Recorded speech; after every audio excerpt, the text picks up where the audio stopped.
ওই শুনছেন? আপনাদের কি বলতেছি, আপনাদের এই প্রিয় চ্যানেল থেকে আমি সাব্বির। আপনাদের এই প্রিয় চ্যানেলের এক একটা রহস্যময় মাফিয়া গল্পগুলো আপনাদের কাছে কেমন লাগে অবশ্যই কমেন্ট করে জানাবেন। আর হ্যাঁ, ভালো লাগলে চ্যানেলটাকে সাবস্ক্রাইব করে আমাদের পরিবারের একজন হয়ে পাশে থাকবেন। Thank you.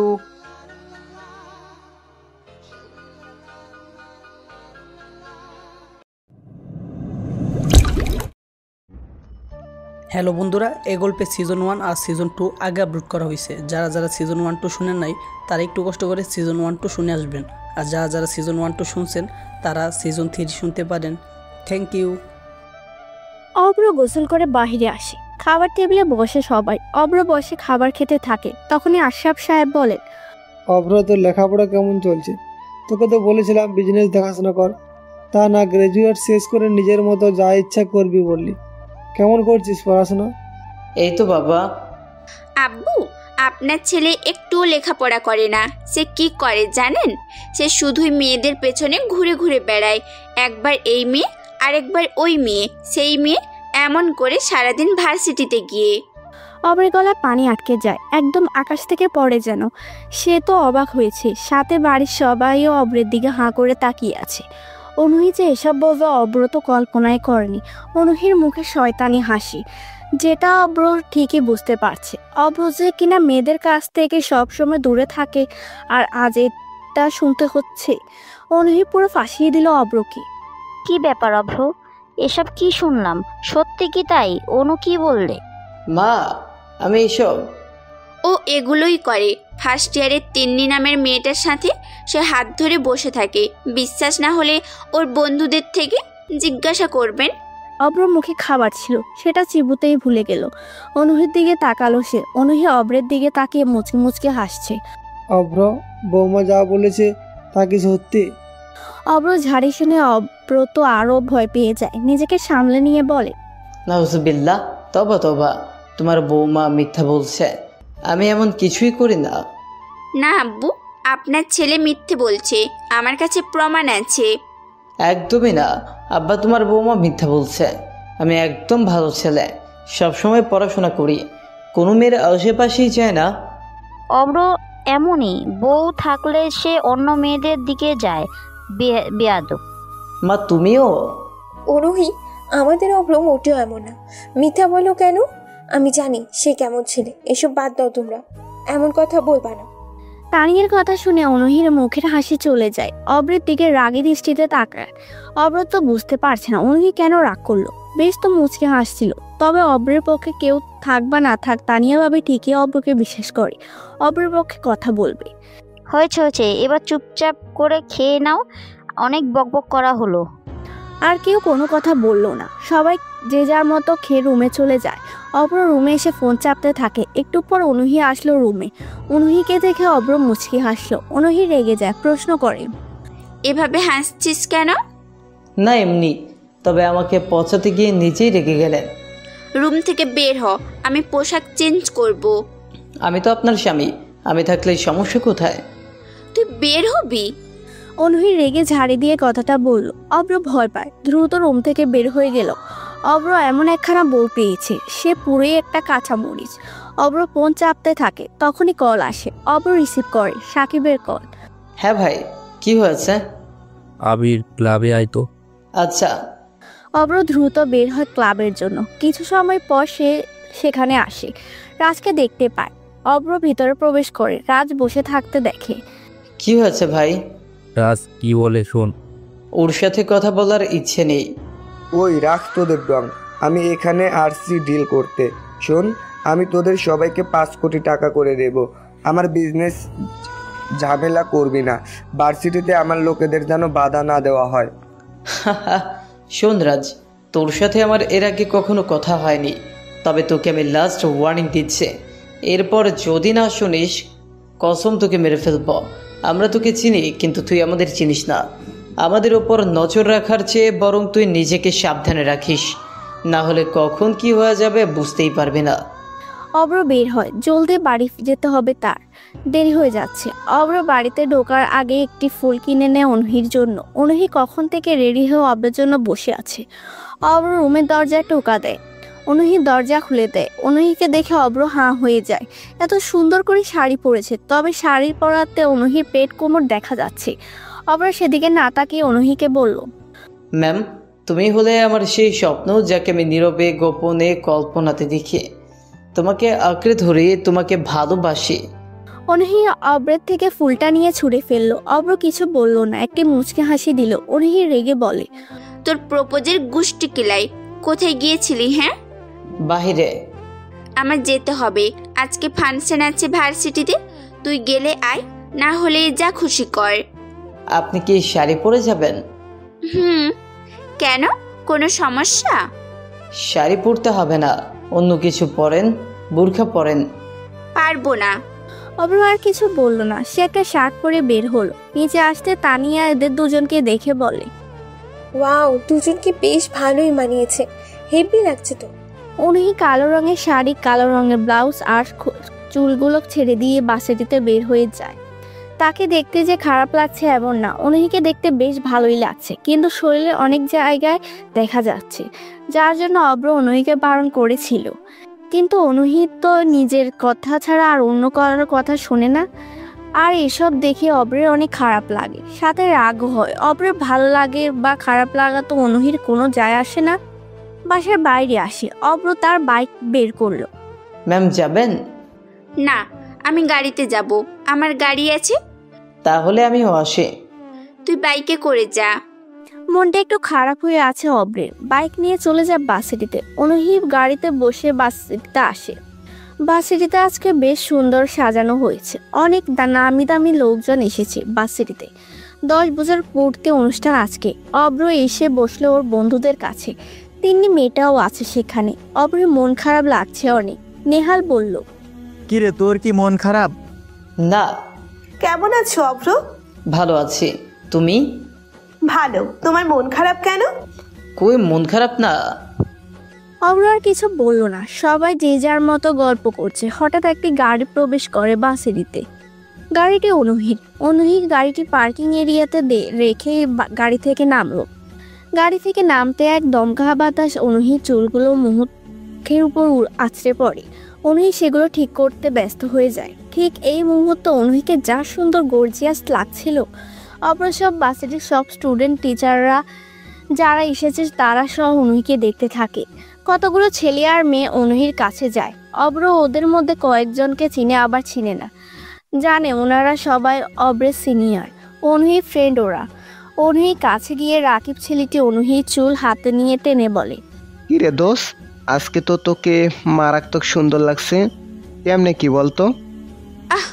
চুলে হাত দিস কেন? লাগছে তো, ছাড়। তখনই সুমন নামে ছেলেটি অনুহির হাত টেনে আনতে থাকে। বাকিরা ওদের সাথে আসতে থাকে। অব্র এসব কিছু অপলক তাকিয়ে দেখে, কিছু বলতে পারছে না, আবার সহ্য করতে পারছে না। কি করবে সে জানে না। নেহাল তো পাশ থেকে বলেই বসে, অব্র ভাই, ম্যামকে দেখ, সে সুন্দর লাগছে। আমার মনে হয় ওই যে ছেলেটার হাত ধরে নিয়ে যাচ্ছে উনি ম্যামের হাজবেন্ড হবে। কি সুন্দর মানিয়েছে বল। আসলেই ম্যাম যেমন সুন্দর, ওই ভাইয়াটাও সুন্দর আছে, অনেক ক্লোজ, বোঝা যাচ্ছে। অব্র মাথা পুরো গরম হয়ে যায়। অব্র আর সিয়ামের মাথায় জোরে দুটো গাঁটটা দিয়ে বলে, শালা, পরের বউয়ের দিকে নজর দিতে লজ্জা করে না তোর? চোখ বন্ধ কর। নিজেই তো গতকাল তাকিয়েছিলি, আবার আমাকে জ্ঞান দিতে আসছে। সর, দেখতে দে ম্যামকে।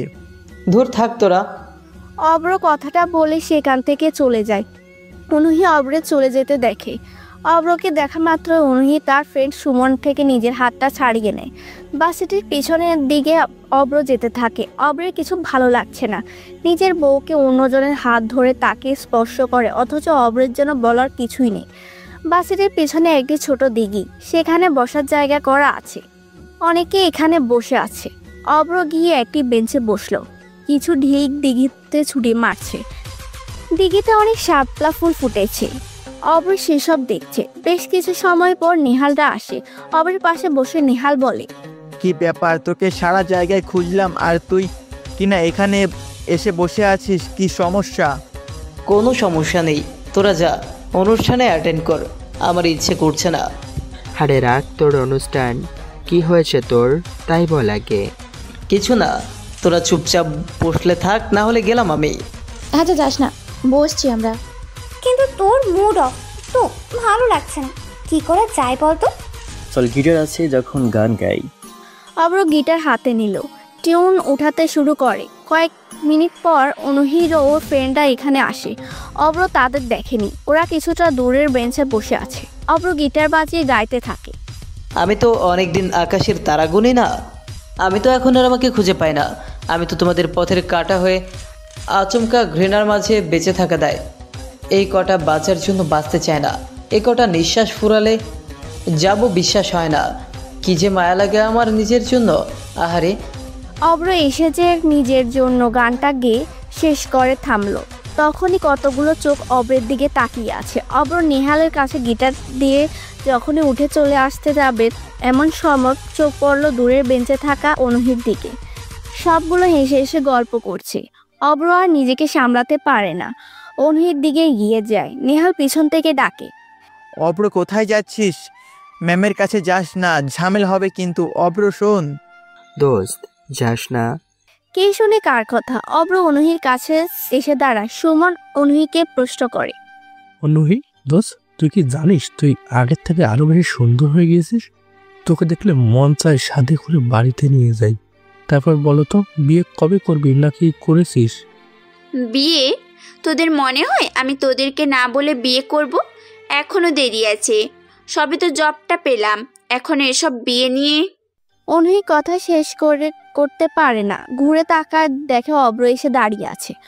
অব্রকে দেখে অনুহি উঠে দাঁড়ায়। এতক্ষণে সুমন অনুহির হাত ধরে বসেছিল। অব্র দেখে হাতটা ছাড়িয়ে নেয়। সুমন অব্রকে দেখে বলে, কি ব্যাপার অনুহি, এই ছেলেটাকে দেখে তুই দাঁড়িয়ে গেলি যে? কে ছেলেটা, চিনিস নাকি? হ্যাঁ চিনি, আমার স্টুডেন্ট। আমি আপনার স্টুডেন্ট। কি করছো তুমি? এখান থেকে যাও বলছি। অনুহি আস্তে গলায় অব্রকে কথাটা বলল।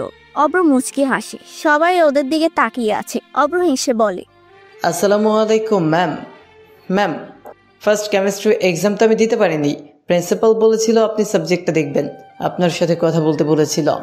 আসলে আমি আসতে পারিনি ভার্সিটিতে, আমার বউ অনেক অসুস্থ হয়ে পড়েছিল, তো তাই আপনাকে খুঁজেছিলাম অনেকবার, পাইনি।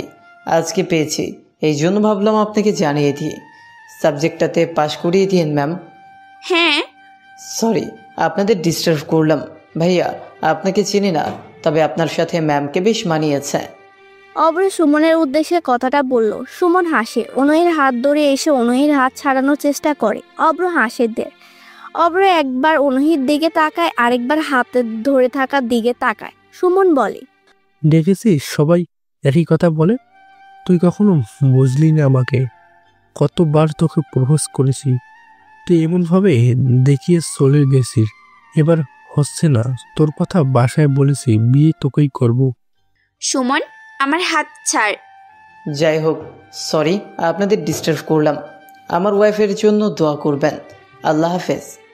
অব্র আর সেখানে দাঁড়ায় না। অনুহিকে একবার ভাবলো অব্রকে ডাকবে, কিন্তু কি ভেবে যেন আর ডাকলো না অব্রকে।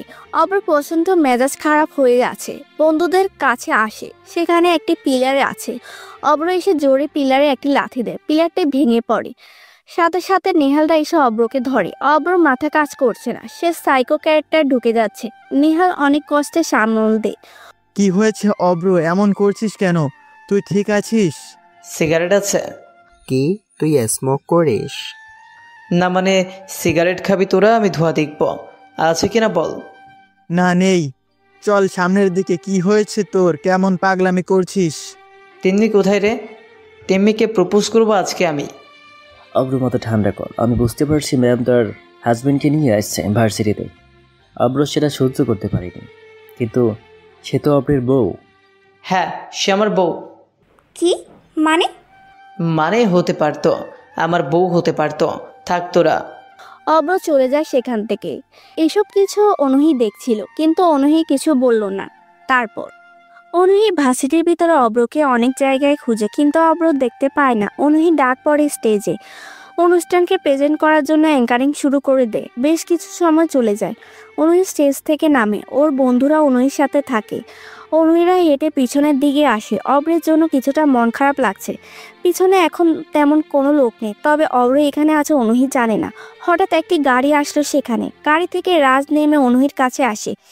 অনুহিকে দেখতে থাকে সে, আর তার পাশে দাঁড়িয়ে থাকা ছেলেটিকে বলে, মাসুদ, ম্যামকে দেখছিস? দেখ, ম্যামকে কিন্তু আজ সেই সেক্সি লাগছে। ভাই, মর্মান্তক সুন্দর। কি সুন্দর পেটের অংশ। পিছন থেকেও শাড়ি পরার কারণে পিঠ দেখা যায়। একটু ছুতে পারলে তো বেশ ভালোই লাগতো। আপনি এত সেক্সি কেন ম্যাম? পুরো একদম আইটেম বোম। রাজ, ভদ্রভাবে কথা বলো। রাজ অনুহির চুল হাতে নিয়ে নাকের কাছে নিয়ে আসে। জোরে একটি নিঃশ্বাস নিয়ে বলে, ম্যাম, কি শ্যাম্পু ব্যবহার করেন এতটা আকর্ষণ করো? রাজ, সরে যা বলছি, না হলে এর ফল ভালো হবে না বলে দিলাম। ইস, তাই নাকি? আমাকে কি চুম্মা দিবেন? এই তোকে না বললো সে এখান থেকে চলে যেতে? যা বলছি। মাসুম, এরা কারা? কোত্থেকে এলো এরা? ভাই, আমরা দেখছি। এগিয়ে এসে সুমনের গালে কয়েকটা ঘুষি দেয়। সুমন গাল ফেটে রক্ত বের হতে থাকে। সে গালে হাত দিয়ে বসে পড়ে। রাজ তারপর কোমর থেকে ছুরি বের করে সুমনের দিকে ধরে বলে, এবার ম্যামকে নিয়ে যা দেখি। মাসুম, এত রাগ কেন? রিল্যাক্স, ম্যামকে লাগবে ওদের না। রাজ, আমার হাত ছাড় বলছি। ছাড়বো না। ভয় কেউ আর এগিয়ে আসে না। পিছনে কেউ নেই বললেই চলে। তবে অব্রণ আছে দূরে, কিন্তু সে সবকিছু দেখছে। এবার অব্র বোঝাবে সে কি জিনিস। সুমন তার বউকে স্পর্শ করেছিল, কিন্তু অনুহির জন্য কিছু বলতে পারেনি সে। এবার আর সে সুযোগ দিবে না। রাজকে বোঝাবে অব্র কি করতে পারে। অব্র উঠে দাঁড়ায়। নেহালরা বলে, দোস্ত যাস না, শুধু শুধু ঝামেলা বাড়বে। প্লিজ যাস না, ওদের কাছে ধারালো অস্ত্র আছে, আর তাছাড়া ম্যাম তো অন্যের বউ। অব্র কিছু শোনে না, রাজের দিকে তাকিয়ে আছে। রাজ অনুহির নাকে হাত দিয়ে দিচ্ছে। অনুহি আর সহ্য করতে পারে না। রাজের গালে পরপর দুটো কষিয়ে দুটো চড় বসিয়ে দেয়। তারপর চিৎকার করে বলে, তোর বাবা মা তোকে ভদ্রতা শেখায়নি? কার সাথে কেমন ব্যবহার কিভাবে করতে হয় জানিস না তুই? তোর তো সাহস কম না। এই যে তোর শাড়ির আঁচল ধরলাম, এখন যদি টান দেই তাহলে কি হবে বুঝতে পারছিস? যেভাবে সেক্সি শাড়ি পরেছিস তাতে মনে হচ্ছে তোর বাড়িতে ভদ্রতা তোকে শেখাতে পারেনি। আর চর মেরে তুই যে ভুল করছিস সেটা এখন বুঝতে পারবি। পিছনে থাকা কয়েকজন স্টুডেন্টরা সহ সবকিছু দেখতে থাকে। অনুহি চোখ দিয়ে পানি বের হয়ে যায়। অব্রের কথা মনে পড়ে। সে বারণ করেছিল শাড়ি পরতে, তবুও অনুহি অব্রের কথা শুনেনি। কিন্তু অব্র নেই, সে তো তাড়িয়ে দিয়েছে অব্রকে। অনুহি অব্রের কথা ভাবছে, ঠিক তখনই পিছন থেকে একটি হাত এগিয়ে অনুহি শাড়ি আঁচল ঠিক করে দেয়। তারপর রাজের পেটে জোরে একটি লাথি দেয়। লাথি খেয়ে রাজ ছিটকে দূরে পড়ে। অনুহি ঘুরে তাকায়। অব্র দাঁড়িয়ে শাড়ি আঁচল ঠিকঠাক করে পরিয়ে দেয়। সেখান থেকে সরিয়ে দেয় অনুহিকে। মাসুদ ছুরি দিয়ে অব্রর দিকে এগিয়ে আসে। অব্র মাসুদের হাতে লাথি দিয়ে ছুরি ফেলে দেয়। তারপর গালে জোরে একটি ঘুষি দেয় মাসুদকে। মাসুদ গাছের সাথে বাড়ি খেলো। অব্র তার হাতে ছুরিটা উঠিয়ে নেয়। এবার অব্র যেন সাইকেল ফর্মে চলে আসে। রাজের সবগুলো ছেলেকে ইচ্ছে মতো ছুরি ঢোকাতে আর বের করতে থাকি। অব্রের ভয় সবাই চুপসে আছে। অব্রের সারা গা রক্তে ভেসে যাচ্ছে। অব্র রাজের কাছে আসে। রাজ তো ভয়ে জোরে জোরে ঢোক গিলছে। অব্র যে এতটা হিংস্র জানোয়ারের মতো রাজ কখনো তা বুঝতে পারেনি। অনুহি ও ভয় পাচ্ছে অব্রকে। সে বুঝতে পারছে না অব্র এমন রেগে আছে। অব্র রাজের কাছে আসতে রাজি বলে, এই কাছে আসবি না। কি সমস্যা তোর? টিচারের গায়ে হাত দিচ্ছিস? তোর সমস্যা কি? দূরে যা, যা বলছি। টিচার? আসলে টিচার, সে টিচারই তো, আমি তার স্টুডেন্ট। কোন হাত দিয়ে তুই টিচারের হাত ধরেছিলি? তার গালে হাত দিয়েছিলে, চুল ধরেছিলি যেন। কোন হাত দিয়ে? ও, ডান হাত দিয়ে। তোর ডান হাত আজকে আমি। অব্র একটি ইট তুলে নেয়। তারপর অব্র রাজের বুকে কয়েকটা লাথি দিয়ে মাটিতে শুয়ে রাখে। রাজের ডান হাত মেলে নিয়ে গোছাতে একখানে পা রেখে চেপে ধরে। হাঁটু মোড়ে বসে রাজের হাতের আঙ্গুল ধরল। বারবার এক টানা 10 বার ইট দিয়ে জোরে জোরে বাড়ি দিতে শুরু করে। কি ভায়োলেন্স সিন এটা! ভয় সবাই চিৎকার করে উঠল। সবার গা কাঁপতে শুরু করলো। রাজ চিৎকার করে, কিন্তু সামনের দিকে খুব জোরে সাউন্ড বক্স বাজায়। তখন চিৎকার বেশি দূর যেতে পারেনি। অব্র তবুও থামে না। ছুরিটা দিয়ে রাজের হাতে ফুটাতে থাকে। রাজ ওখানে ব্যথায় আর যন্ত্রণায় জ্ঞান হারিয়ে ফেলে। অব্র ছুরিটা হাতে নিয়ে অনুহির কাছে আসলো। অনুহির পাশে সুমন দাঁড়ানো। সুমনের দিকে তাকায় অব্র। সুমনের অবস্থা খারাপ বুঝে অব্র পা ধরে। সে জানে না কেন অব্রের পা ধরেছে, তবুও ভয় কাঁপতে কাঁপতে বলে, ভাই আমার ভুল হয়েছে, আমি কারো হাত ধরবো না, চুলে হাত দেব না, মাফ করে দাও। অভ্র অনুহির কথাটা শেষ করতে পারে না। ঠাস ঠাস করে অব্র তার ডান হাত দিয়ে যতটা জোরে পারে ঠিক ততটা জোরে অনুহির গালে পরপর দুটো চড় বসিয়ে দেয়। কি জোরে যে চড়ের শব্দ হলো! অনুহিকে টেনে তোলে অব্র। ভয়ে অনুহির বন্ধুরা দুহাত পিছিয়ে সরে আসে। ওরা গালে হাত দিয়ে ভয় নিয়ে দাঁড়িয়ে দেখছে অব্রকে। অব্রের সবুজ শার্টের রক্ত লেগে একদম ভিজে আছে। অব্রকে এতটা ভয়ঙ্কর আগে কেউ দেখেনি। নেহালরাও হা করে তাকিয়ে আছে অব্রের দিকে। অনুহি গালে হাত দিয়ে দাঁড়ানো, গালটা ফুলে উঠেছে। ফুলবেই তো, জমানো রাগ যতটা জেলাসি নিয়ে চড় দুটো মেরেছে অব্র। অনুহি কোনো কথা বলে না। অব্র ছুরিটা ফেলে দিয়ে অনুহিরকে নিয়ে বলল, খুব শখ শাড়ি পরার, শাড়িতে নারী জানি, কিন্তু তোর মতো জঘন্য দেখতে লাগে শাড়িতে নারী নয়, বরং এই ধরনের শাড়ি পরে পতিতালয়ের মেয়েরা। এইটা তোকে বলে নেই, বোঝানোর জন্য বললাম। তোকে শাড়ি পরতে বারণ করেছিলাম, শুনলে না। এখন তো ভালো লাগার কথা, সুন্দর করে শাড়ি পরেছিস, মানুষকে দেখানোর জন্যই তো। তাহলে করছিস কেন? মানুষকে তো শরীর দেখার খুব শখ তোর, তাই না? তাহলে কান্না করার কোনো মানে নেই। কান্না থামা, না হলে আরও 2টা চড় দিব। আর শোন, তুই তোর ফ্রেন্ডসদের নিয়ে থাক, আমি তোকে। অব্র সবার দিকে তাকায়, জোরে কয়েকবার শ্বাস নিয়ে অনুহির দিকে তাকায়। অনুহির মাথা নিচু করে দাঁড়িয়ে আছে। অব্র নেহালের দিকে তাকিয়ে বলল, এই নে ক্যাচ, বাইকের চাবি, বাইকটা বাড়িতে পৌঁছে দিস। অব্র কিচ্ছু বলার নেই, গেলাম। অব্র আর দাঁড়ায় না সেখানে, হন হন করে হেঁটে চলে আসে। তারপর অব্র নেই, অনুহিও নেই। অব্র নিতেই এসেছে, অব্র তাহলে কোথায়? অব্র অনুহিকে নিয়ে শপিংয়ে প্রবেশ করে একটি বোরখা দোকানে নিয়ে 5টি বোরখা কিনে দেয় অব্র, সাথে হিজাবও আছে। গাড়ির কাছে আসে অব্র। অনুহি বলে, এইখানে বোরখা আর হিজাব আছে, এরপর থেকে যদি বোরখা ছাড়া তোকে আমি বাহিরে বের হতে দেখেছি, সেদিন তোর কি হবে নিজেই জানিস না। আমি তোকে ভালোবাসি বলে আমার রাগ তোকে কখনো দেখায়নি। আজকে দেখলি না, শাড়ি পরে রাজের কথাগুলো খুব ভালো লাগছিল। তোর বন্ধু সুমন তোর গায়ে হাত দিচ্ছিল, খুব মজা পাচ্ছিলি। আমি তোকে ছুঁই না, ভুলে একটু ছুঁইলেই তোর ফোসকা পড়ে, আর অন্যরা ছুঁইলে বেশ মজা। তোর মজা আমি বের করবো, বুঝেছিস? আমি না থাকতাম তাহলে কি হতো ভেবে দেখেছিস? নিজেদের শরীর নিজেরা দেখিয়ে বেড়ালে ছেলেরা তো বলবে। তখন বারণ করলাম শাড়ি না পরতে। শাড়ি শাড়ি এই শাড়ির ব্যবস্থা করবো আমি বাড়ি গিয়ে। সব শাড়ি আজকে পুড়িয়ে ফেলব। গাড়িতে ওঠ। ও আরেকটা কথা, এতদিন আমার ভালোবাসাটা দেখেছিস, কিন্তু অবহেলা দেখিস নে। এখন থেকে আমি তোকে আর ভালোবাসি না, আমি তোকে ছোঁয়ার চেষ্টাও করব না। তুই আমাকে কিসের স্বামী হিসেবে মেনে নিবি না, আমি এখন তোকে স্ত্রী হিসেবে মেনে নিব না। যে স্ত্রী তার বন্ধুদের কাছে নিজের হাজব্যান্ডকে পরিচয় দিতে ভয় পায়, সেই মেয়েকে আমি আমার স্ত্রীর জায়গাতে কখনোই বসাবো না। অব্র অনুহিকে নিয়ে গাড়িতে ওঠে। অব্র গাড়ি ড্রাইভ করে। অনুহি এখন অবধি একটি কথাও বলেনি। অব্র প্রচণ্ড ভয় পাচ্ছে। অব্র এতটা ভয়ঙ্কর অনুহি কল্পনাও করেনি। ভয়ে এখনও অনুহি কথা হারিয়ে ফেলেছে। অব্র দ্রুত বাড়িতে আসে। অনুহি গায়ে নতুন শার্ট জড়ানো, আর অব্র নতুন টি-শার্ট পরে বাড়িতে প্রবেশ করে। ওদের দেখে অব্রের মা বলে, কি ব্যাপার, আজকে তোদের ফিরতে এত দেরি হলো কেন? আর বৌমার গায়ে শার্ট কেন? আর কি হয়েছে, ওর মুখ ফুলে আছে কেন? আল্লাহ, কতগুলো আঙুলের ছাপ! কি হয়েছে অনুহি? কে কি করলো? কেউ ছুবে না ওকে। অব্র চিৎকার করে কথাটা বলল। ভয়ে রেহানা বেগম তানিয়া ভাবে চমকে ওঠে, সাথে অনুহিও চমকে ওঠে। অব্র যে এতটা জোরে চিৎকার করবে বাড়ির কেউই জানতো না। বোঝা যায় আজকে কিছু হয়েছে।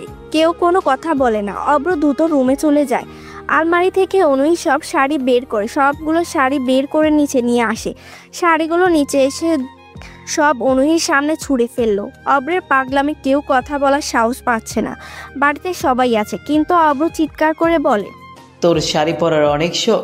ছেলে বন্ধুরা, রাস্তার মানুষরা তোকে কিলে খাবে চোখ দিয়ে, খুব এনজয় লাগে। তোর শরীর আজকে আমি পুড়িয়ে ছাই বানাবো, এরপর শাড়ির নাম করিস। প্লিজ শাড়িগুলো পরিও না। আমি আর কখনো। ওই চুপ, বলেছি না কোনো কথা না। সবাই শুধু চেয়ে চেয়ে দেখতে, কিন্তু কিছুই বলতে পারছে না। ম্যাচ নিয়ে এসে শাড়িতে অব্র যখনই আগুন ধরাতে যাবে তখনই রেহানা বেগম অব্রের হাত ধরে নিল। কি হয়েছে বলবি তো? আর শাড়িতে আগুন দিয়েছিস কেন? পাগলামি করছিস কেন? কি হয়নি সেটা বলো। অভ্র, পাগলামি না করে কি হয়েছে বলো। তোমাদের বৌমাকে বলো কি হয়েছে। আচ্ছা ম্যাচটা দে, তুই রুমে যা এখন। শাড়িতে আগুন দিতে হবে না, এখন যা। অব্র হুনুইর দিকে তাকিয়ে সোফাতে একটি লাথি দিয়ে চলে আসে। এই সুমন আর রাজকে না মারা অব্দি অব্রের রাগ কমবে না। এভাবে কখনো সে বাড়িতে রাগ করেনি। বাড়িতে অব্রের মুখ দিয়ে জোরে গলাতে কেউ কথা বলতে শুনেনি। আর সেই ছেলে আজকে বাড়িতে রেগে পাগলামি করছে। রেহানা বেগম তানিয়াকে বলে, বড় বউ যাও তো, ফ্রিজ থেকে বরফ নিয়ে আসো, ওনোর গালে লাগাতে হবে, সাথে ব্যথার মলমও আনবে। বোঝা যাচ্ছে অব্র অনহিকে চর মেরেছে। যে রাগ দেখাচ্ছে তাতে এসবের সন্দেহ নেই। তানিয়া চলে যায় এসব আনতে। অনুহির কাছে আসে রেহানা বেগম। অনুহিকে জড়িয়ে ধরে তিনি। অনুহি মায়ের বুকে পেয়ে হাউমা করে কেঁদে দেয়। অব্রের ভয়ে এতক্ষণ কাঁদছিল না মিঠি ঠিক মতো। রেহানা বেগমকে পেয়ে অঝরে কাঁদতে শুরু করলো। কাঁদতে কাঁদতে হেসকি তুলে ফেলেছি। কথা আটকে যেতে থাকে কান্নার জন্য। অনেক কষ্টে অনুহিকে শান্ত করে রেহানা আর তানিয়া। কি একটি অবস্থা অনুহির। অনুহিকে কয়েক গালে তুলে খাইয়ে দেন রেহানা বেগম।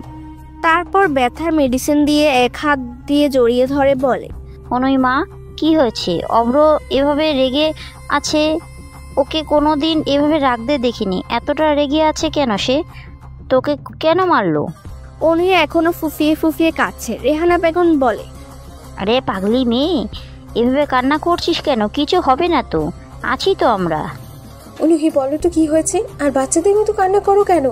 কান্না থামাও, আমরা আছি তো। বলো কি হয়েছে? অভ্র এমন রিয়েক্ট করলো কেন তোমার সাথে? আম্মু, আরে পাগলি মেয়ে বল না কি হয়েছে, কাঁদছিস কেন? অনুহি নিজেকে একটু সামলে নিয়ে আজকে সবকিছু বলল। সব শোনার পর রেহানা বেগম বলে, আচ্ছা রুমে যা, এসব নিয়ে তোর ভাবতে হবে না। যা হবার হয়ে গেছে, এখন আর এসব নিয়ে কাঁদবি না। না না, আমি যাব না। ও আমাকে বকা দেবে, অনেক ঝাড়ি দিবে। কিছু বলবে না? এই তানিয়া, যাও তো অনুকে ওর রুম থেকে রেখে আসো। ঠিক আছে মা। এই অনু, চলো তো দেখি ও কি বলে তোমাকে। তানিয়া অনুহিকে নিয়ে যেতে থাকে। অব্র বিছানায় শুয়ে শুয়ে চোখ বন্ধ করে আছে। রাগটা কিছুটা কমেছে, তবুও কেমন যেন মাথাটা চিনচিন করছে। ওদিকে রাজের কি খবর কেউ জানে না। অনেকবার নেহালরা ফোন এসেছিল, কিন্তু সেটা রিসিভ করা হয়নি। অব্রে দরজা খোলার শব্দ শুনতে পায়। দরজার দিকে তাকিয়ে দেখে তানিয়া ভাবি অনুহিকে নিয়ে ঘরে প্রবেশ করলো। অব্র উঠে চেয়ারে গিয়ে বসলো। তানিয়া অনুহিকে নিয়ে বিছানায় বসে। অব্র বলে, অভ্র, যদিও বিষয়টা তোমাদের পার্সোনাল, তারপরও বলি অনুহি আর এমন করবে না। আর কিছু বলেও না ওকে, প্লিজ। কথা শোনো ভাই, অনু মেয়েটা একটু রাগি, তবে অনেক ভালো। বাচ্চাদের মতো কেঁদে দেখো চোখ ফুলিয়ে ফেলেছে। আর যেন কিছু না শুনিয়ে সব নিয়ে সে আর এমন করবে না। ওকে আর যেন কিছু না বলা হয়, বলে দিলাম। ঠিক আছে, আমি এখন যাই। তানিয়া ভাবির কথাগুলো বলে সেখান থেকে চলে যায়। অব্র অনুহির দিকে তাকালো। অনুহির চোখ লাল হয়ে আছে, গালে ফোলাটা কমেছে। রেহানা বেগম গরম ছেড়ে ব্যথার মেডিসিন দিয়েছে। অনুহি অব্রকে ডাকে, শুনছো? অব্র কোনো জবাব দেয় না। অব্র গোসল ছেড়ে ফেলেছে আগেই। অব্র বসা থেকে উঠে দাঁড়ায়, তারপর দরজা খুলে বাইরে যাবে। পেছন থেকে অনুহি বলল, কোথায় যাও? জাহান্নামে যাবেন? এভাবে বলো কেন? আমার ভুল হয়ে গেছে তো, বলছি তো। এবার থেকে কোথাও গেলে বোরখা পরেই যাব। আপনার ইচ্ছা, আমি কিছু বলবো না। আমাকে এসব শোনানোর প্রয়োজন নেই, আর আমার এসব দেখারও কোনো ইচ্ছে নেই। সরি তো, আর হবে না এমন। বলেছি না আমাকে সরি বলার প্রয়োজন নেই। কোনো অধিকার দেখছি না সরি বলার। আপনার যা ইচ্ছে করুন, যার সাথে ইচ্ছে ঘুরুন, মজা করুন, সবটা আপনার ইচ্ছা। যদি কারো স্পর্শে আপনার মনে শান্তি বোধ হয়, তাহলে জাস্ট এনাফ ফর ইউ। অব্র আর কিছু বলল না। সে রুম থেকে বের হয়ে যায়। অনুহি কয়েকবার ডাকে, কিন্তু অব্র তো সোজা বাড়ি থেকেই চলে গেছে। অনুহি বিছানায় এসে শুয়ে পড়ে। অনেক ঠান্ডা লাগছে ওর, জ্বর এসে গেছে। ফ্যানটা অফ করে কাঁথা মুড়ি দিয়ে শুয়ে পড়েছে অনুহি। ঘুমিয়ে যায় সে। অব্র বাইরে এসে সাকিব ভাইদের কাছে ফোন দেয়। সাকিব বলে, আবির কি করছিস আজকে ভার্সিটিতে? তোমরা খবর পেয়েছ? রাজকে আমি আদমরা করেছি। মনে হয় না সে আর ভার্সিটিতে আসবে। সাবধানে থাকিস আবির, তুই তাকে মারছিস, সে আমার আদমারা নয়, মরে যায়। সমস্যা হলে কল করবি। সমস্যা? বলো যে তোমাদের কোনো সমস্যা হলে আমাকে কল করবা। আবির কখনো তোমাদের কল করেনি। সিনিয়র আছো, সম্মান করি, আমি ম্যানেজ করে নিব। বরং তোমরাই সাবধানে থেকো, কল করিও। আরে আবির। অব্র ফোন কেটে দেয়। সে অনাথ আশ্রমে আসে। সেদিন সেই হোটেলে এখন আর নেই। সেখানে অনাথ আশ্রমে একজন কর্মী হোটেল দিয়েছে, আর সেখানে অল্প দামে অল্প মানে খাবার পাওয়া যায়। সেখান থেকে ভালো টাকা পাওয়া যায়। মাসে খানিকের ভিতরে অনেকগুলো টাকা জমেছে। সেগুলো দিয়ে পথশেষে পড়াশোনা, খাবারের চাহিদা মিটে যায়। আর একটি রেস্টুরেন্ট দেওয়ার প্ল্যানিং করছে অব্র। সেটাও হয়ে যাবে। তাহলে তখন আর ওদের খাবার, পড়াশোনা, থাকার ঝামেলা থাকবে না। অব্র এখানে এসে পথশিশুদের নিয়ে আড্ডা দিতে থাকে। বিকেলে নেহাল আসে অব্রের বাড়িতে। বাইকের চাবিটা দেওয়ার জন্য কলিং বেল বাজায়। তানিয়া ভাবি দরজা খুলে দেয়। নেহালকে দেখে তানিয়া ভাবি বলে, আরে ছোট দেবুছে, তা হঠাৎ কি মনে করে? হ্যাঁ, এদিকে কি রাস্তা ভুলে? আর বলিও না ভাবি, পড়াশোনার চাপ তো, তাই সেভাবে আর আসা হয় না। তা আমাদের স্যার কোথায়? স্যার বেরিয়েছে দুপুরে। তবে তোমার পড়াশোনার চাপ নাকি মিথিলার চাপ? গার্লফ্রেন্ড পেয়ে তো আমাদের বাড়ির দিকে আসা যায় না, তখন পড়ার চাপ থাকে, তাই না? না না ভাবি, এসব কি যে বলেন, আমি তো আসতেই। তানিয়া, কে এলো? নেহাল এসেছে মা। তা বাইরে কেন? ভেতরে টেনে আনো কান ধরে, যে কানটা একদম লম্বা হয়ে যায়। আহা, আসেন স্যার এবার। না না, আমি যাচ্ছি। উফ আন্টি, আপনি যে কি করেন, কান ধরলে ব্যথা লাগে। নেহাল কথাগুলো বলতে বলতে ভিতরে প্রবেশ করে। রেহানা বেগমকে সালাম দিয়ে বসলো তার সামনে। রেহানা বেগম তানিয়াকে বলল, বৌমা, নেহালের জন্য খাবার আনো তো, আর অনুর কি অবস্থা দেখে আসো। তানিয়া ভাবি রান্নাঘর থেকে নুডলস এনে দেয় নেহালকে। তারপর অব্রের ঘরের দিকে চলে যায় উনি। নেহাল রেহানা বেগমের দিকে তাকিয়ে উনি বলে, তা হঠাৎ আসলি? তোর তো এদিকে আসার খোঁজই থাকে না, ভুলে যাস একদম। না আন্টি মা, আসলে পড়াশোনা নিয়ে একটু বিজি থাকি, আর বাবার বিজনেস সামলাতে হয় একটু, তাই সময় হয়ে ওঠে না। তা অব্রর জন্যই তো আসলি, কিন্তু ও তো বাড়িতেই নেই। না মানে আসলে ওর বাইকের চাবিটা দিতে আসলাম। এই নিন।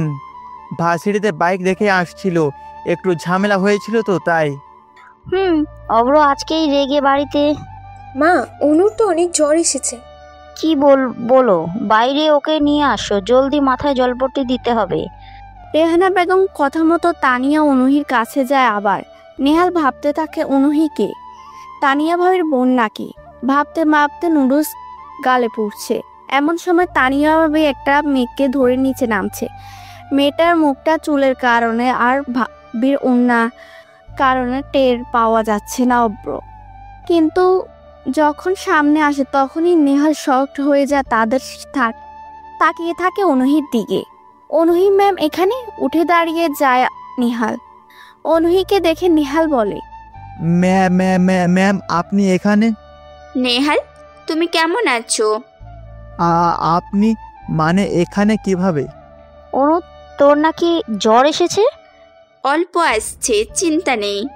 তানিয়া, জ্বরের মেডিসিনটা দাও। আচ্ছা মা। কি ব্যাপার নেহাল, খাচ্ছ না কেন? খাও। অবাক হয়ে কি দেখো? হ্যাঁ মানে না খাচ্ছি।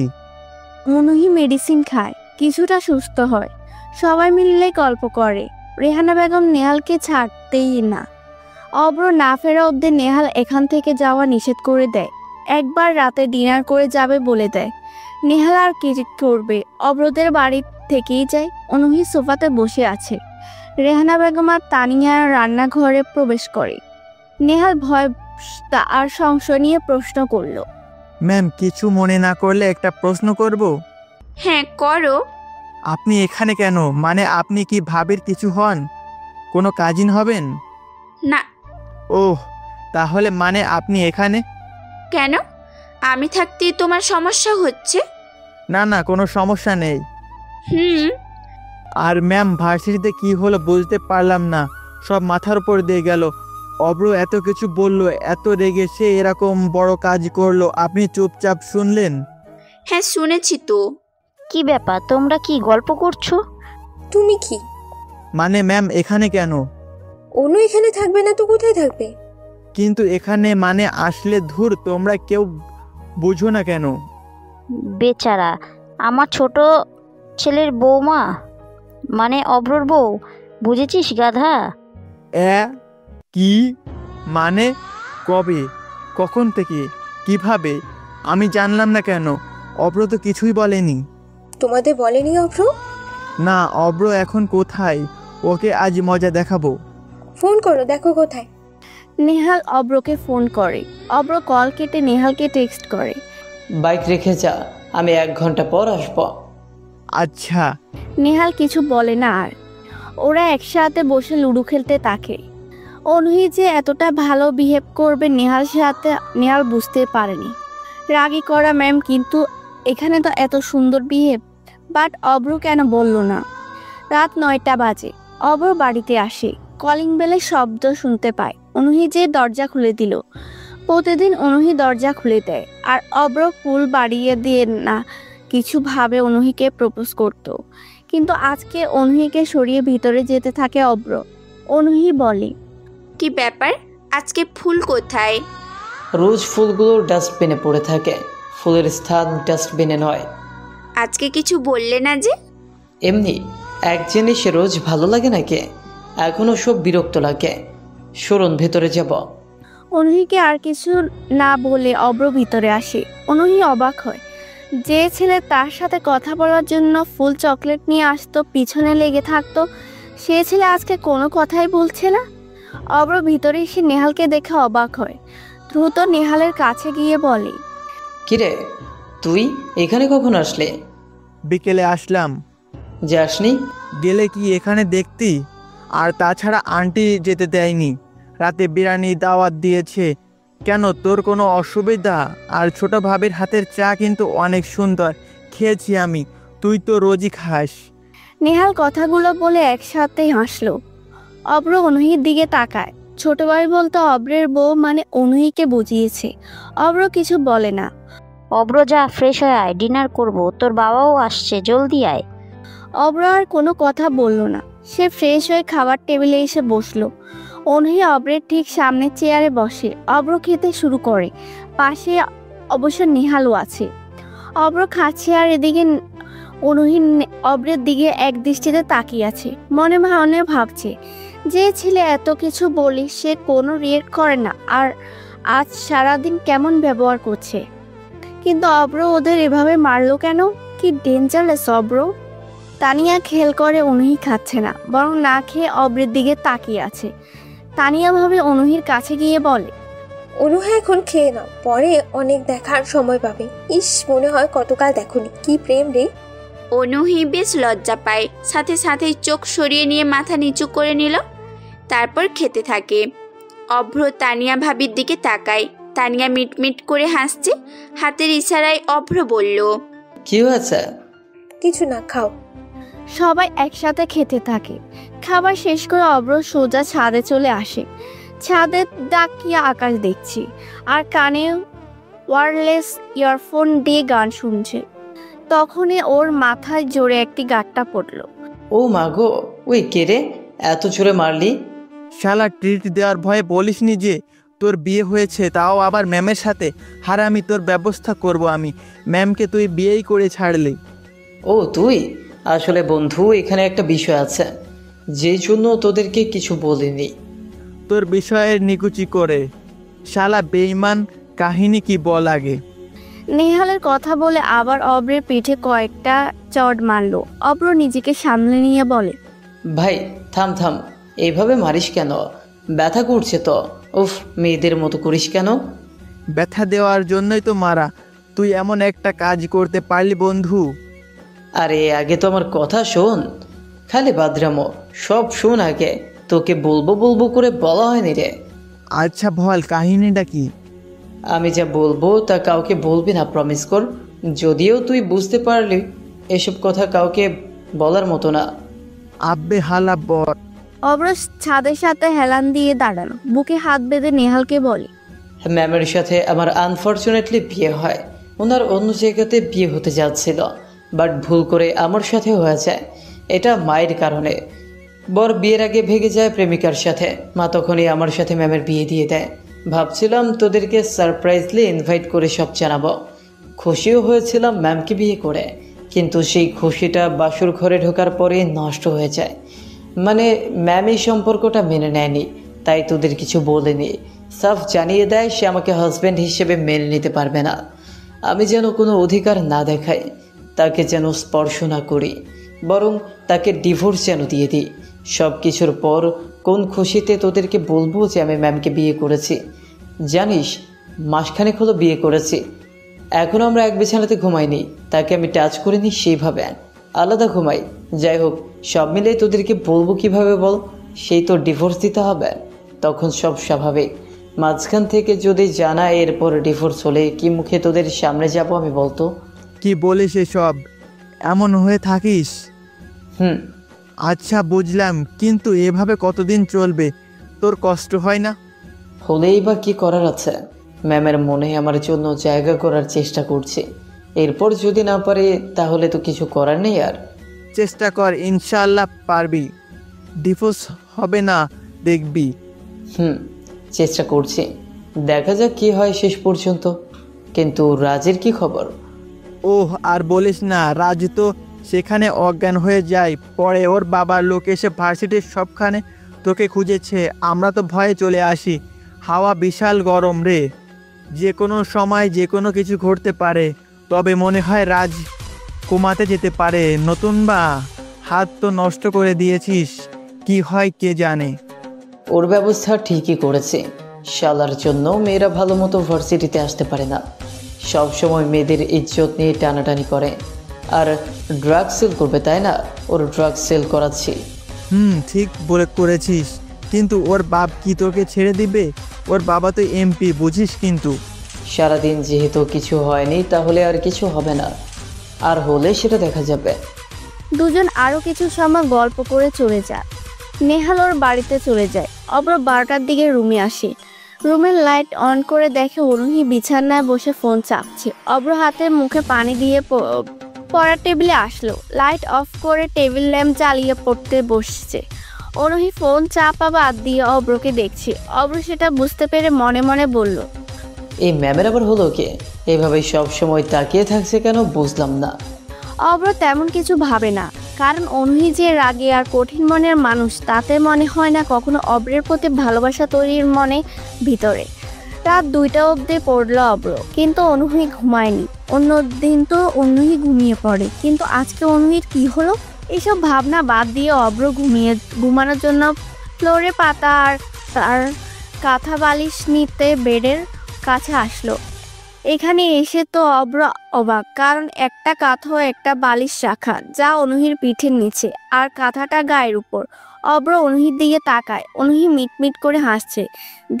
ধীর গলায় অব্রকে বলে, অব্র যেটা ফ্লোরে বিছাবে ঘুমাবা সেটা নেই, তাহলে গেল কোথায়? অব্র রুমের ভিতরে অনেক জায়গায় খুঁজলো, কিন্তু কোথাও পেল না। অনুহি চুপচাপ ফোন চাপছে।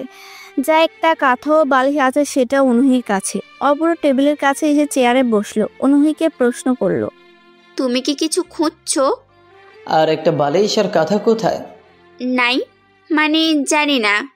নাই মানে জানেন না কেন? আমি কি ঘুমাবো না? হ্যাঁ ঘুমাবা তো। তো কোথায়?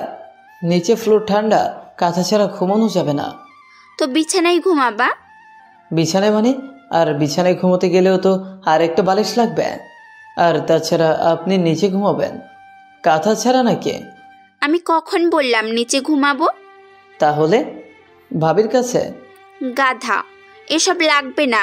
তুমি বালিশে মাথা দিয়ে ঘুমাবা, আর আমি তোমার বুকে মাথা দিয়ে ঘুমাবো। পারবো না, আর একটা বালিশ কাঁথা আনি। কেন? এমনি। অব্র বাইরে চলে আসে। সারা রাত ছাদে কাটিয়ে দেয়। ছাদের দরজা আটকে দিয়ে বসে বসে ফোনে গেমস খেলে সময় কাটিয়ে দেয়। অনুহি একবার উঠে সারা বাড়ি খুঁজে অব্রকে ফোন করে, কিন্তু অব্র রিসিভ করে না। অনুহি অনেক রাগ লাগছে। অব্র অনুহিকে ইগনোর করছে, তবে অব্র এমন ইগনোর করে বেশ মজা পাচ্ছে। সকাল হলো, অব্র রুমে আসে। অনুহি যেভাবে বসেছিল রাতে সেভাবেই বসে ঘুমিয়ে গেছে। অব্রের উপস্থিতি টের পায় সে, চমকে ওঠে। তাকিয়ে দেখে অব্র দাঁড়িয়ে আছে। অব্রকে দেখে অনুহি বলল, সারা রাত কোথায় ছিলে? ছাদে। কেন? না ঘুমিয়ে বাইরে কেন থাকবে? আমার ইচ্ছা। এভাবে কথা বলছো কেন? এটাও আমার ইচ্ছা। আপনার কোনো সমস্যা? হ্যাঁ সমস্যা। কি হয়েছে তোমার? হ্যাঁ নাথিং। অভ্র, তুমি কিন্তু এবার বেশি বেশি করছো। করছি তো। ধুর, তোমার সাথে কথা বললেই এমন করো। অনেক ভাব বাড়ছে তাই না? ঠিক মতো সেধে সেধে কথা বলছি তো, তাই খুব ভাব বাড়ছে তাই না? আজব, আমি কি একবারও বলেছি নাকি যে আপনি এসে কথা বলুন? আপনি কথা না বললে আমার ভালো লাগে না। আপনার কথা শোনার জন্য আমি বসে আছি নাকি? আর লিসেন, আপনি না আপনার এই রাগ মেজাজ দেখানো বন্ধ করেন আমার কাছে। আপনার অনেক মানুষ আছে এইসব দেখার, আমি না। আমাকে এইসব মেজাজ দেখাতে আসবেন না। আপনাকে আমি বউ হিসেবে মানি না। সো এখন থেকে আপনার এইসব রাগ মেজাজ খারাপ অভিমান যারা ইচ্ছা তারই দেখাবেন, বাট আমার কাছে না। এসব দেখার সময় আমার নেই। মনে রাখবেন, পরের বার ভুল হলে ঠস করে চর বসিয়ে দিব গালে।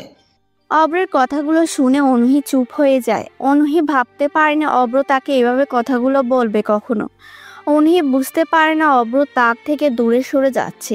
অব্রকে সে ভালোবাসে, কিন্তু অব্রের সাথে এতদিন সে নিজ থেকে ইচ্ছে করেছে। অব্র খেপাতে রাগাতে বকাঝকা দিতে বেশ ভালো লাগতো। সে ভাবতো অব্র তো নিজেরই মানুষ, তার সাথে যা ইচ্ছে করলে বাকি। কিন্তু ভালোবাসার মানুষ, ভালোবাসা এই সব কিছু তখন সুন্দর ও একটা মর্ম বোঝা যায় যখন থাকতে দুটোই মূল্য দিতে হয়। না হলে ভালোবাসা তো কষ্টই হবে, সাথে ভালোবাসার মানুষটাকে হারিয়ে যাবে। অনুহি অনেক খারাপ লাগতে লাগে। অনুহি অনেক কান্না পাচ্ছে। অব্র তার সাথে এভাবে কথা বলতে পারবে কখনো ভাবেনি। অব্র গোসল করে বের হয়। শার্ট পরে যখন বাইরে বের হবে তখনই বাড়ির দরজা বেশ জোরে জোরে ধাক্কানোর শব্দ শুনতে পায় সবাই। কেউ দরজা ধাক্কা দিয়ে খুব জোরে, মনে হয় ভেঙেই ফেলবে। অনুহি উঠে আসলো। কে এভাবে দরজা ধাক্কা দিচ্ছে? দেখো তো কে। দেখছি। অব্র গিয়ে দরজা খুলে দিল। দরজার সামনে 10 জন পুলিশ দাঁড়ানো। থানার অফিসার তুহিন অব্রের দিকে তাকালো, পাশে থাকা জুনিয়রদের বলল, এটাই কি অভ্র? এই শালা সরে বাচ্চা, চল শ্বশুর বাড়ি গিয়ে ভালো মন্দ খাবি, আর আমরা তোকে আদর করে খাওয়াবো। এমপির ছেলে রাজের গায়ে হাত দিয়েছিস, ওর অবস্থা তো 12টা বাজিয়ে দিয়েছিস। তোর তো খুব খারাপ অবস্থা হবে রে। দেখি তোর বাপ কিভাবে ছাড়িয়ে নিয়ে যাই। অব্র তুহিনকে চেনে না, নতুন এসেছে এই থানায়। তুহিনের কথা শুনে অব্রের তো মাথায় রাগ উঠে যায়, কিন্তু তুহিন কোনো সুযোগ না দিয়ে অব্রের শার্টের কলার ধরে টানতে টানতে নিয়ে যেতে শুরু করলো। বাড়ির সবাই এগিয়ে আসে। সবার আগে অনুহি দৌড়ে এসে বলে, আমার স্বামীকে কেন নিয়ে যাচ্ছেন? ও তো কোনো দোষ করেনি, সব দোষ করেছে ওই রাজ। আমাকে সে অনেক বাজে কথা বলেছিল। একজন হাজব্যান্ড হিসেবে সে কি তার স্ত্রীকে বাঁচাবে না বলুন? রাজের নামে আমরা কেস করিনি বলেই তো ওর কপাল ভালো। দেখুন ম্যাম, সামনে থেকে সরেন। স্ত্রীকে বাঁচানো দোষের না, কিন্তু আপনার হাজব্যান্ড পরে যা করেছে সেটা কি অ্যাটেম্প টু মার্ডার পর্যায়ে চলে গেছে। সামান্য কারণে ভিকটিম মরেনি, সেটার কেস তো এখন হয়ে গেছে। পুলিশের কাজ করতে দেন। আমার বাবা চেয়ারম্যান, আমার চাচু কিন্তু মেয়র। আমি চাইলে আপনার চাকরি কেড়ে নিতে পারি। আপনি যাদেরকেই ফোন করেন না কেন, এমপির লোক তাদেরকেই তুলে নিয়ে যাবে। আপনারা জানেন না আপনারা কত বড় কাজ করে ফেলেছেন। কোনো উকিলও এসে তাকে জামিন করাতে পারবে না। এমপি বলেছে আমাকে অভ্রের জন্য সব ধরনের স্বাধীনতা দিয়ে দিয়েছে। অফিসার, আমার ছেলেকে ছেড়ে দিন।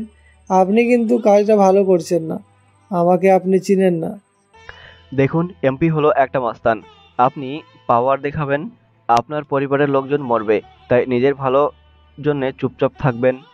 আর কেউ কোনো কথা বলার সুযোগ পেল না। পুলিশ অফিসাররা শুনলো না কিছু, সোজা অব্রকে জিপে তুললো। এক টানে অব্রর বাড়ির সামনে থেকে নিয়ে আসে। অনুহি চিৎকার করে কেঁদে ওঠে, কাঁদতে কাঁদতে বলে, সব কিছু আমার জন্য হয়েছে। সেদিন যদি অমন করে না যেতাম তাহলে আজকে এটা হতোই না। আমি আসলেই অভ্রের যোগ্য না। কি বলো তুমি? চুপ থাকো, যা হবার হয়েছে। অভ্রকে থানা থেকে বের করতে হবে। ভয় হচ্ছে অভ্রকে থানায় রাখবে নাকি এমপির কাছে পাঠাবে। যদি এমপির কাছে যায় তাহলে অভ্রকে হয়তো আর বেঁচে ফেরানো হবে না। এইভাবে কেন বলছো? আমার ছেলেকে বাড়িতে আমি দেখতে চাই। অয়ন, চল তো দেখি উকিলের কাছে যাই, সে কি করতে পারে। চলো বাবা। ওনারা বাড়ি থেকে বের হয়। অনুহি তার বাবাকে কল করছে। এদিকে অব্র বসে আছে জিপে। যা ভেবেছিল তাই। অব্র থানায় না গিয়ে যে নন্দিন নিয়ে যেতে থাকে। অব্র কি করবে? তুহিনকে ডাক দেয়। স্যার 1 মিনিট কথা বলার জন্য আপনার ফোনটা দিবেন? ফোন দিয়ে কি করবি? তুই কোনোভাবেই জেল থেকে বের হতে পারবি না। তোকে বের হতে দেব না।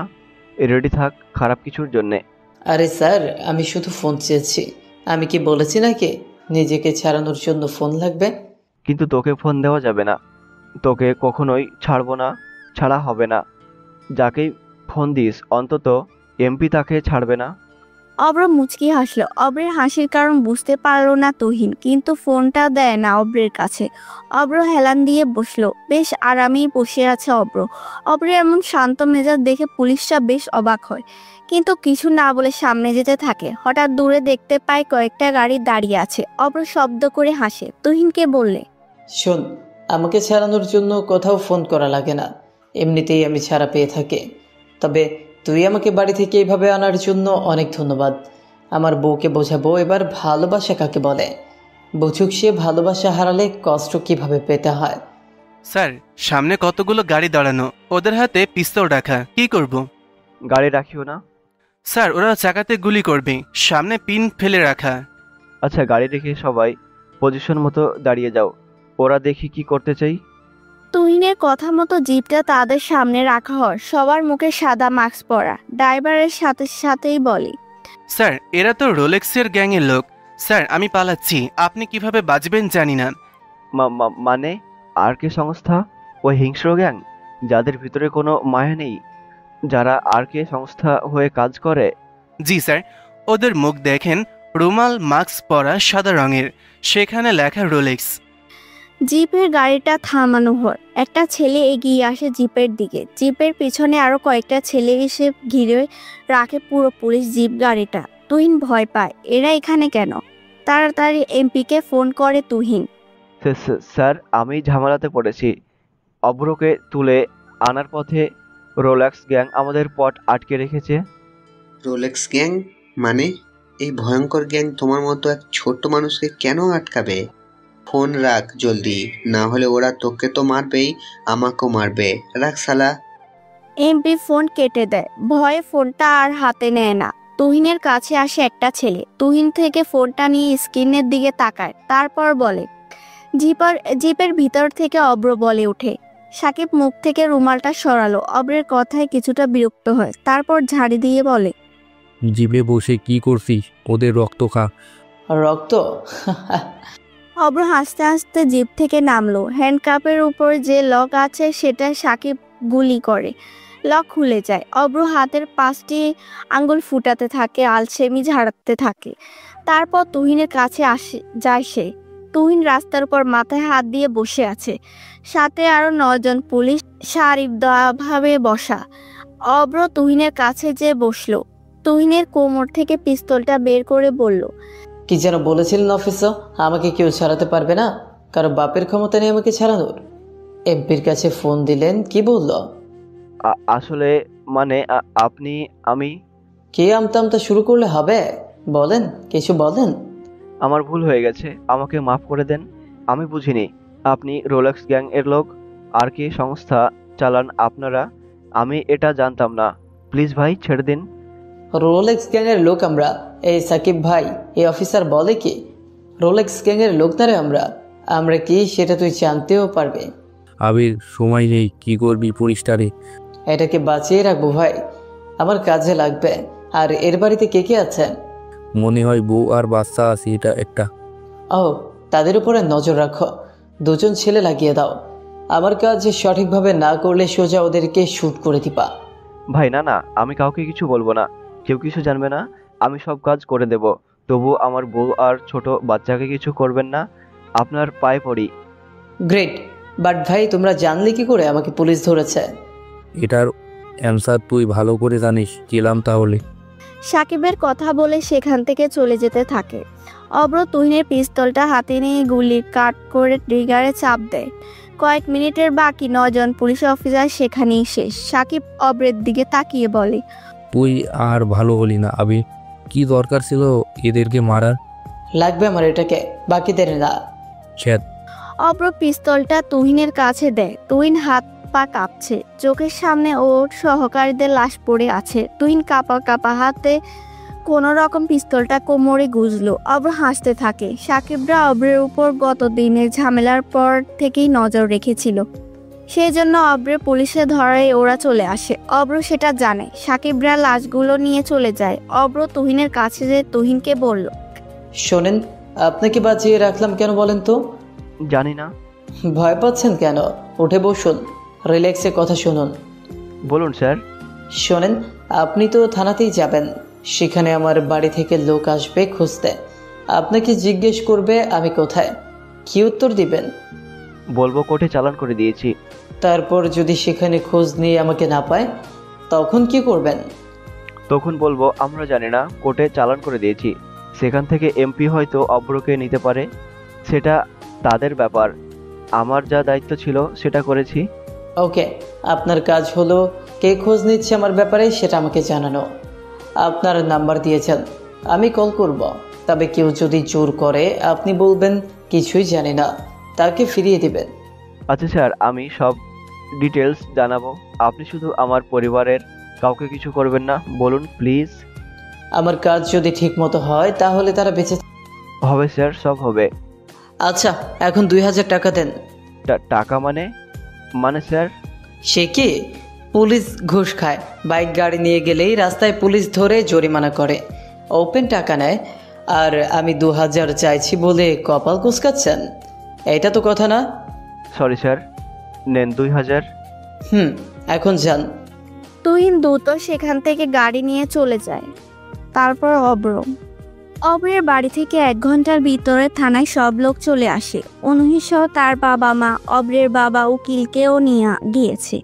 পুলিশ অফিসার তুহিন কি করবে বুঝতে পারছে না। আশরাফ সাহেব বলেন, অফিসার আমার ছেলেকে ছেড়ে দিন। কে আপনার ছেলে? মজা করেন আপনি? আপনি বাসা থেকে কিছু সময় আগে আমার হাজব্যান্ডকে তুলে নিয়ে আসছেন, যেখানে দোষ করলো এমপির ছেলে, আর আপনারা তাকে না ধরে আমার হাজব্যান্ডকে ধরে আনছেন। এখন বলেন কে তাদের ছেলে? এই আস্তে কথা বলেন, এটা থানা। হ্যাঁকে আপনাদের ছেলে বললেন তো? অফিসার আমার ছেলে অব্র, তাকে ধরে আনছেন। কইছে ওই অব্র, তাকে তো কোর্টে চালান করে দিয়েছি। আমি বাকিটা জানি না।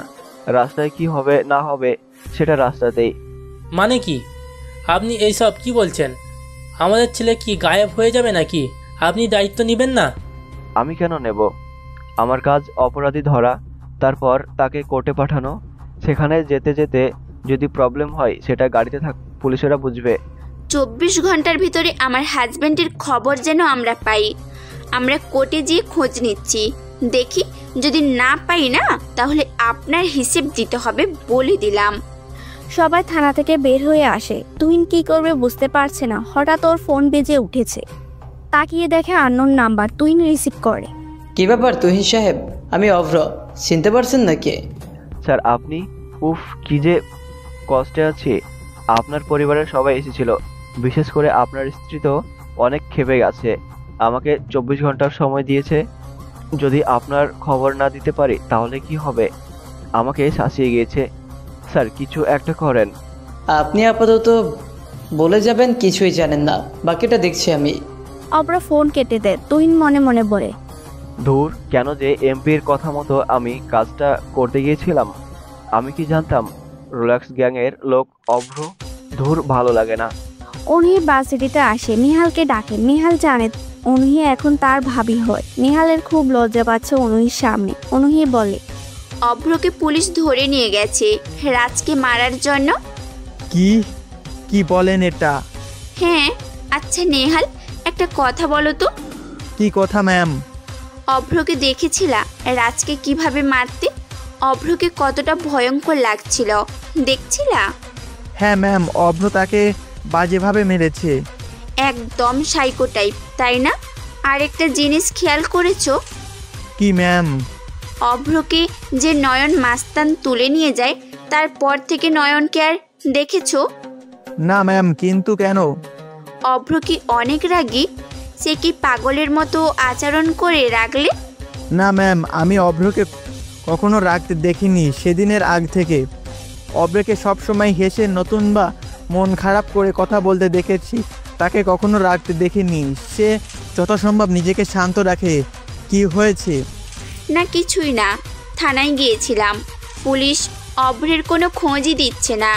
কি যে ঝামেলাতে পড়লাম, সব কিছু আমার জন্যই হয়েছে। কেন যে সেদিন শাড়ি পরতে গেলাম। যা হবার হয়েছে, আমরা দেখছি, অভ্রের খোঁজ নিব, আপনি চিন্তা করবেন না ম্যাম। অনহি চলে যায় সেখান থেকে। বুঝতে পারছে না সে কি করবে। অভ্র কোথায়? অভ্র ডিস্ট্রিক্ট জজ আদনান সাহেবের বাড়ি বসে আছে। আদনান সাহেব অভ্রের সামনে বসে পত্রিকা পড়ছে। অভ্র চায়ের কাপে চুমুক দিচ্ছে। তারপর আবির, বলো কি খবর? স্যার, আপনার বাসায় কিছুদিন থাকবো। থাকো। কে বারণ করছে? তোমাদের ম্যাম ভালো রান্না করতে পারে, আর আমাদের মেয়ে নীলা ভালো মাংস খিচুড়িও রাঁধে, বেশ হবে। অভ্র হাসল।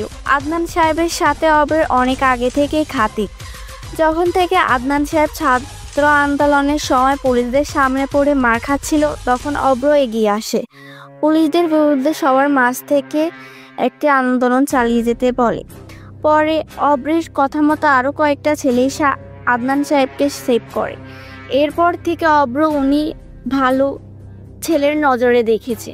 অভ্রের জন্য তিনি ডিস্ট্রিক্ট জজ হতে পারে, সাথে মেয়রও হয়ে গিয়েছে। অভ্রকে তিনি বেশি আদর করে। অভ্র বাড়ির চারপাশে হেঁটে দেখছিল। কৃষ্ণচূড়া গাছের নিচে বসে বই পড়ছে নীলা। অভ্র সেখানে যায়। নীলাকে বলল, এই হলো মেডিকেল স্টুডেন্টদের সমস্যা, সারাদিন খালি বই নিয়ে বসে থাকবে। একটু পৃথিবীর দিকে তাকাও, পৃথিবীটা কত সুন্দর। কিন্তু আমার তো বইয়ের ফাঁকেও সৌন্দর্যতা আছে। পৃথিবীর সব কিছু রাসায়নিক বিক্রিয়ার মতো মনে হয়, বুঝেছেন? শুনলাম অনেক সুন্দর খিচুড়ি রান্না করতে পারেন। মেডিকেলের স্টুডেন্ট সার্জারি অপারেশন ছাড়া রান্না করতে পারে, জানতাম না তো। কেন পারবে না? মেয়ে হয়েছি, যদি মাধুর্যতা দিয়ে নাইবা রাখতে পারি তাহলে কেমন লাগবে? আমি সবই পারি। সেটাই তো, আমি কিছুই করতে পারি না। আচ্ছা, আপনার সাথে বাবার এত খাতির কেন? সব সময় বাবা আপনার কথা বলে বাড়িতে। মাঝে মাঝে মনে হয় আমরা কেউ না, আপনিই সব। ওটা স্যারের ভালোবাসা, ভালোবাসেন বলেই হয়তো বলে বেশি বেশি। আচ্ছা, পড়েন আপনি। অভ্র চলে যায় সেখান থেকে। অনহির কথা মনে পড়ছে। কি করছে মেয়েটা কে জানে। অনহি পরের দিন থানাতে আসে, সাথে নেহালও আছে। পুলিশের সামনে এসে বলে, কোর্টে খোঁজ নিয়েছি, অভ্র নামের কেউ আসেনি সেখানে। আমার হাজবেন্ড কোথায়? দেখুন ম্যাম, আমি জানি না আপনার হাজবেন্ড কোথায়। আমার 4 জন পুলিশ অফিসারও নিখোঁজ। তবে যতদূর ধারণা করা যাচ্ছে এটা এমপির কাজ। আমাদের পুলিশদেরও কোনো পাত্তা নেই। এমপি হয়তো আপনার হাজবেন্ডকে নিয়ে গিয়েছে। যদি খারাপ কিছু হয় সেটাও আমি জানি না, কিছু করার নেই আমার। তুহিনের কথা শুনে অনহি ধপ করে চেয়ারে বসে পড়ে। চোখ দিয়ে পানি পড়া শুরু করে। বুকের ভেতর ওর চিনচিন ব্যথা হতে শুরু করে দিয়েছে। কাঁপতে কাঁপতে তুহিনকে বলে, স্যার প্লিজ আমার হাজবেন্ডকে এনে দিন। আমি কিভাবে থাকবো ওকে ছাড়া? কেন এমন হলো? কেন তার সাথে এমন হলো? আমার রাজকে নিয়ে কোনো অভিযোগ নেই, কিছুই নেই, তবুও আমার হাজবেন্ডকে ফিরিয়ে এনে দিন। আমার অনেক কষ্ট হচ্ছে। তুহিন চুপচাপ বসে থাকে। অনহির কান্না দেখে খারাপ লাগছে, কিন্তু সে এতক্ষণ অভ্রের শেখানো কথাগুলো বলছিল। অনহি কি বলে সেগুলো রেকর্ড করে অভ্রের কাছে পাঠিয়ে দিতে থাকে। অভ্র উপাস থেকে অনহির সব কথাগুলো শুনছে। খারাপ লাগছে তার, তবু মন গলার মতো যেন কিছুই হয়নি অভ্রের। ম্যাম কাঁদবেন না, আমরাও খোঁজ নিয়েছি, কিন্তু কোনো খোঁজ মিলছে না। কি করব বলেন? জানি না, অভ্রকে আমার চাই চাই চাই। আমি কিচ্ছু জানি না, অভ্রকে এনে দাও। নেহাল অনহিকে নিয়ে চলে যায়। অনহি একদম খাওয়া দাওয়া ছেড়ে দিয়েছে। 3 দিন কেটে যায়। অনহি সারাদিন কাঁদে, ভার্সিটিতেও যায় না তেমন। অনহি রুম থেকে বের হয় না, পাগলামি করে অনেক। রোজ একবার করে থানায় যাবে, তুহিনকে রিকোয়েস্ট করবে খুঁজে দেওয়ার জন্য, কিন্তু তুহিন কিছুই বলতে পারে না। এমপিকে খুঁজে পাওয়া যায় না, অনেক জায়গায় দৌড়াদৌড়ি করে, কোনো জায়গায় পায়নি। অনহি বুঝে ফেলেছে তার অব্র আর বেঁচে নেই, সে অব্রকে হারিয়ে ফেলেছে। এদিকে অব্র দিব্যি আছে। 15 দিন কেটে যায়। অব্র সব খবর জানে, অনহি কি করছে, কতটা কাঁদছে, সব কিছুই জানে অব্র। অব্র চলে আসার প্রস্তুতি নেয়। তখনই আদনান সাহেব বলে, আবির, এমপি রাজীব আছে না, ওর ছেলেকেই তো পিটিয়েছো, এমপিকে সরাতে হবে, পারবে? পারব। কাজটা কিন্তু অনেক রিস্কের, অনেক গার্ড থাকবে, কিভাবে সম্ভব? আপনি খালি পুলিশ সামলে নিয়েন, না হলে আমি চাই না পুলিশ মরুক। আচ্ছা ঠিক আছে, রাজীবের নামে যে 5টা ধর্ষণের মামলা আছে সেটা নিশ্চয়ই জানো? হ্যাঁ, কেন জানবো না, শালার টাকা দিয়ে কেসটা চাপা দিয়েছে। আচ্ছা, আমি সব ব্যবস্থা করে যাচ্ছি, তবে আরও একটা কাজ আছে। কি কাজ? আমি দেশের বাইরে যাচ্ছি, দায়িত্ব সব তোমার। আমি সাকিবকে সব বলে দেব, সে পুলিশের বিষয়টা দেখবে। হ্যাঁ। দেশের বাইরে শুধু আমি না, তোমার ম্যামও আছে সাথে, মানে আমি আমার ওয়াইফ একসাথে যাব, কিন্তু নীলার মেডিকেল পরীক্ষা আর তোমার বাসা থেকে মেডিকেল কলেজ একদমই কাছে। নীলাকে তোমার সাথে নিয়ে যাও, সে ওখানে থেকে এক্সামটা দিক, এর মধ্যে আমিও এসে পড়বো। ঠিক আছে স্যার, চিন্তা নেই আপনার। আদনান সাহেব নীলাকে ডাক দেয়। নীলা আসে আদনান সাহেবের সামনে, নীলাকে বলে, তোমার এক্সাম কবে মা? 2 দিন পর। তাহলে তুমি আবিরের সাথে ওর বাড়িতে যাও, আমরা দেশের বাইরে যাচ্ছি, একা থাকলে কখন কি ঝামেলা হতে পারে। তাছাড়া মেডিকেল কলেজ ওর বাড়ি থেকে অনেক কাছেই, সে তোমাকে দেখে রাখতে পারবে। আচ্ছা বাবা। অব্র আর নীলা কিছু সময় পর বের হয়। আজকে অব্র নিখোঁজের 15 দিন হয়ে গেছে। অনেক চেষ্টা করে অব্রের হদিশ মেলেনি। অনহি আগে থেকেই শুকিয়ে গেছে, 3 বেলা থেকে 1 বেলা খেয়ে শুয়ে থাকে, সারাদিন কান্না করে। ক্ষুধা লাগলেই ওর, হাসে না, রাগে না। অনহি না চাওয়া সত্ত্বেও অব্রের জন্য বারবার কেঁদে ওঠে, কিন্তু কি করবে, পুলিশ সহ অনহির প্রতি বিরক্ত হয়ে গেছে। 1-1.5 ঘন্টা ধরে থানায় বসে অনহি শুধু কাঁদে। তুহিন সাহেব অনহির জন্য টিস্যু বক্স কিনে রেখেছে অনেক। দুপুরে খাবার পর সবাই সোফাতে বসে আছে। দুপুর শেষ করে কলিং বেল বেজে ওঠে। অনহি সে সময় উঠে রুমের দিকে যাচ্ছিল, কলিং বেল বাজতেই বলল, আমি দরজা খুলছি। অনহি দরজার কাছে আসে। দরজা খুলতে সে অবাক, চোখের পলক পড়ে না তার, হাত পা কাঁপতে শুরু করে দিয়েছে। আওয়াজ বের হয় না অনহির, কারণ সামনে অব্র দাঁড়িয়ে আছে। অব্রকে দেখা মাত্রই অনহি জড়িয়ে ধরতে যাবে, ঠিক তখনই চোখে পড়ে অব্রের হাতের দিকে।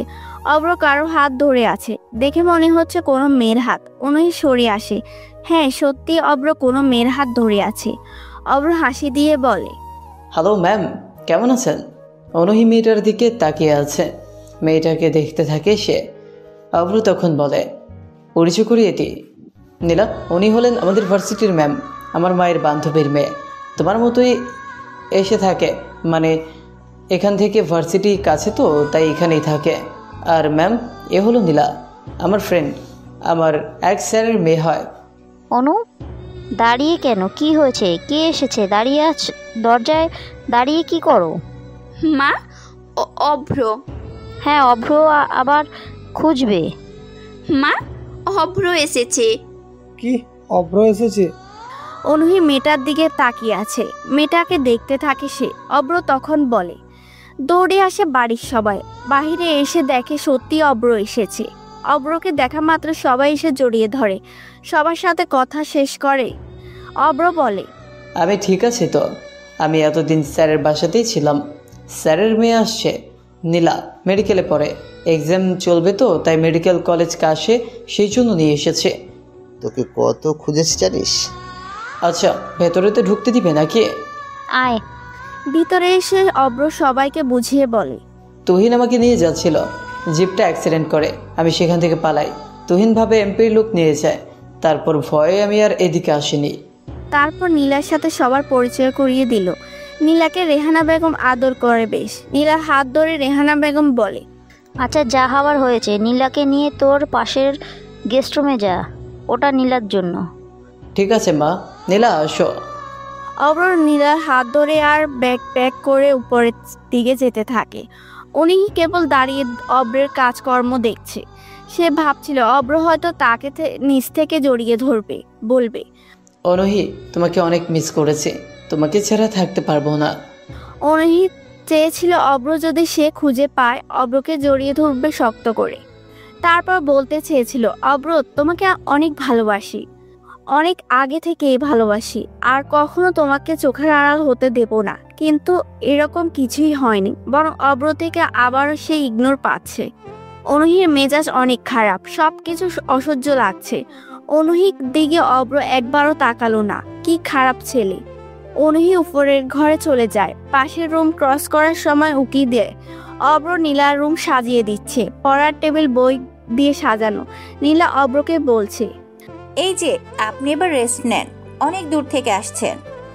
সমস্যা নেই, তোমারও তো রেস্টের দরকার আছে, কিন্তু রুম গুছিয়ে না দিলে রেস্ট নিতে পারবে না। হেল্প করলে কি সমস্যা? না, কোনো সমস্যা নেই।